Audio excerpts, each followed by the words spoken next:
The courtroom was thick with tension. A hush had fallen over the packed gallery as the two figures faced off, the weight of history and power pressing down on every word spoken. On one side sat Professor James Aldridge, a man whose reputation as a legal scholar and former judge was almost legendary.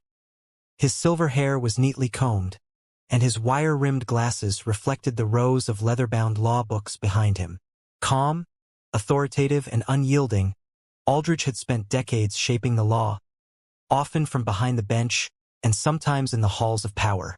Opposite him was attorney Maya Clark, fierce and unwavering. Known for her sharp intellect and unwavering dedication to civil rights, Maya was no stranger to conflict. She was a symbol of resilience for many, the voice of the marginalized in a system built to silence them. The case on trial wasn't just any dispute.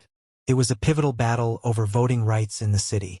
Aldridge represented the coalition arguing for stricter voter ID laws, claiming they protected election integrity.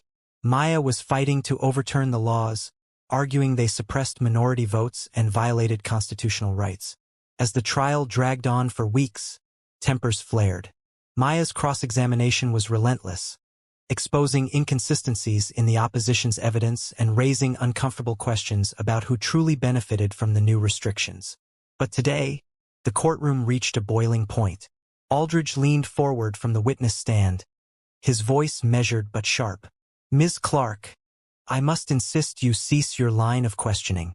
Your insinuations are baseless and designed only to disrupt this court." Maya's eyes flashed, but she held her ground. "I am here to seek truth, Professor Aldridge, not to be silenced by intimidation."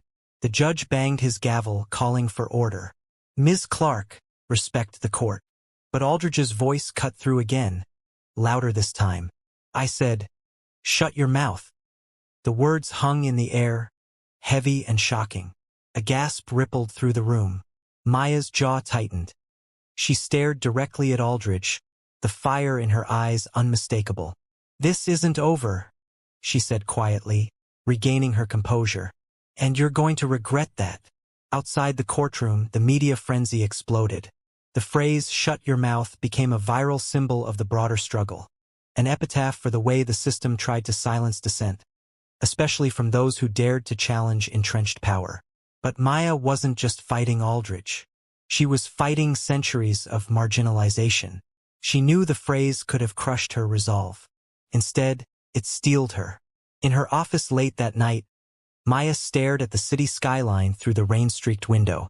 She thought about the countless people who had told her to stay quiet, to accept the status quo, to know her place.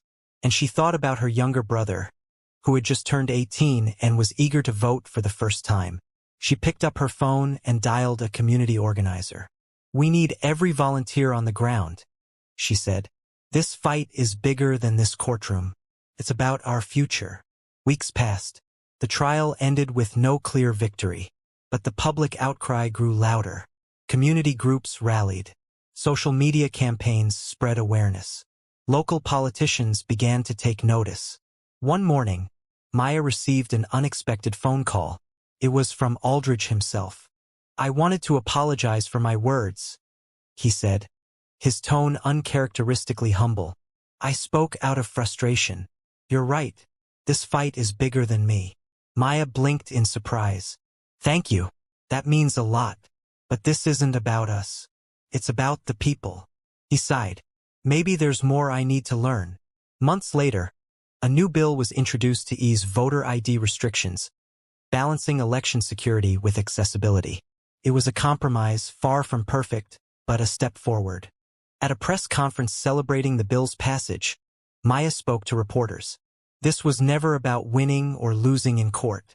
It's about ensuring every citizen's voice is heard, and that democracy works for everyone, not just a privileged few." Aldridge stood nearby, listening. The two exchanged a nod of mutual respect. The courtroom episode, marked by those 4 shocking words, became a turning point. It reminded everyone that silence isn't peace.